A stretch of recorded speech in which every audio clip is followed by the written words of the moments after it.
Berita boom hari ini.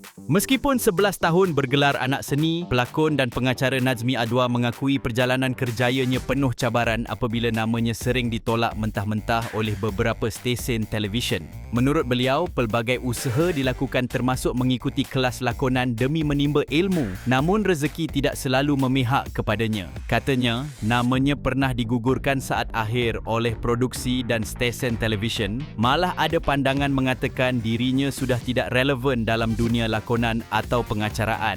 Bagaimanapun, beliau percaya setiap penolakan ada hikmahnya. Bagi Nazmi, situasi itu memberi peluang kepada dia dan pasukannya, Ariana Care, untuk menyalurkan bantuan kemanusiaan di Aceh termasuk menyumbangkan keperluan asas seperti beras dan telur bagi membantu mangsa banjir meneruskan kelangsungan hidup selepas bencana.